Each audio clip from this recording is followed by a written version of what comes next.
There are a lot of factors connected with our drift away from constitutional principles. Among these, the most debilitating is our banking system, the Federal Reserve. Even though the Fed was created by an act of Congress in 1913, its operation and relationship with the U.S. government is amorphous, if not completely nebulous to the public. Some claim this is by design, for the Fed conveniently operates as a close partner when Congress needs to borrow yet more money, but an independent agency when it's convenient to insulate itself from political fallout or its part in precipitating recessions. Thus, in 1913, Congress delegated its duty to manage the money supply to a bunch of elite New York bankers who formed a banking cartel now known as the Federal Reserve System. When the Federal Reserve System was planned in 1910, it was done so without the full knowledge and consent of the people.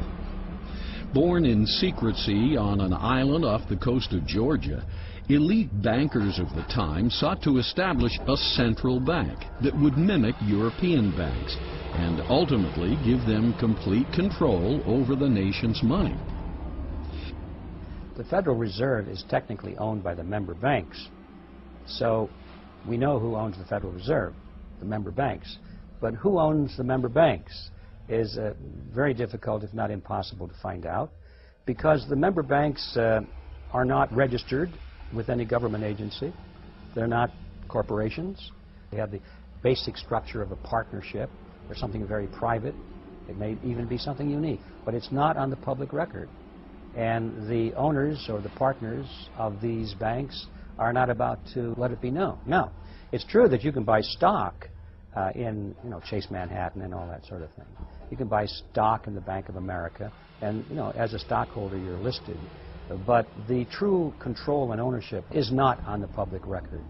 And it's easy to hide that. You can use street names, you can use Swiss accounts, you can have corporations holding stock for other corporations which are holding stock for other corporations and that sort of thing. In general, it's possible to completely conceal the controlling interest of the banks from the public. From 1913 to 1971, the elite Federal Reserve bankers managed to slowly decouple the nation's currency from the gold and silver backing required by the Constitution. In 1971, the Fed cartel finally got Richard M. Nixon to disconnect the last vestiges of gold from money, on the pretense that the British and French were redeeming too many of their Federal Reserve notes for gold, something people and countries are supposed to do when Congress and bankers print up too many Federal Reserve notes.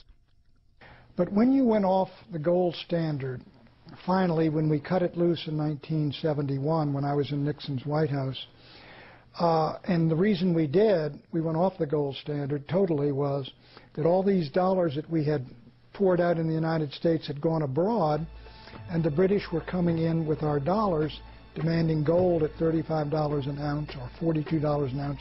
They would have cleaned us out. So Nixon shut the gold window.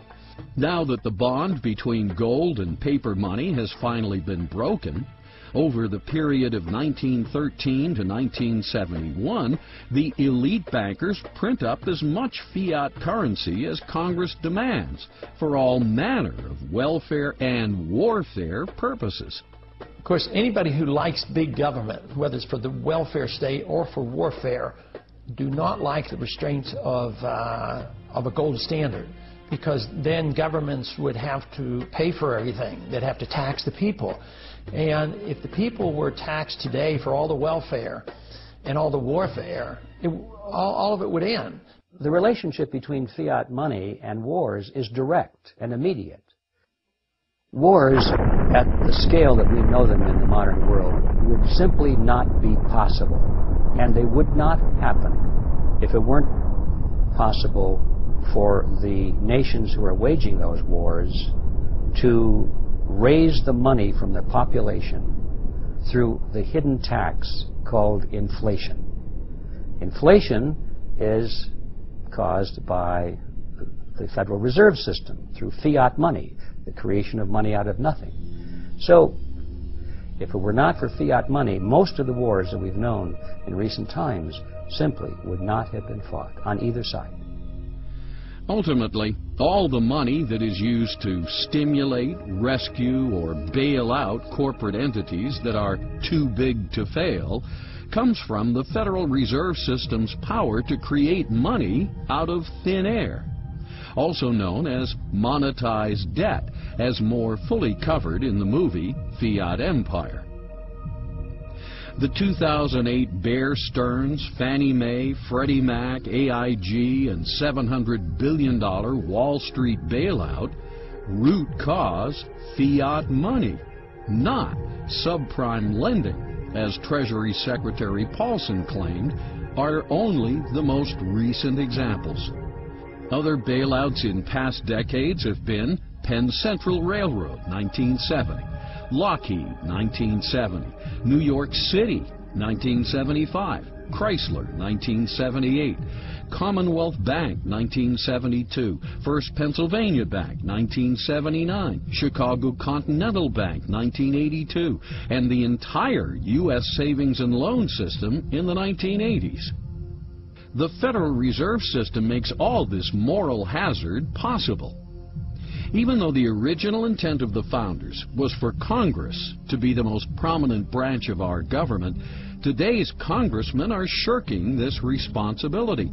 They do this by improper delegation of their duties and responsibilities to outside agencies, committees, other branches of government, and even private entities. Why? So they can avoid blame for such things as bailouts and wars and stay in office as long as possible. To the degree they can get the courts or the president to decide on the tough issues, they can avoid making unpopular choices that could get them voted out. Money is the primary touchy issue because money represents the energy of the citizens.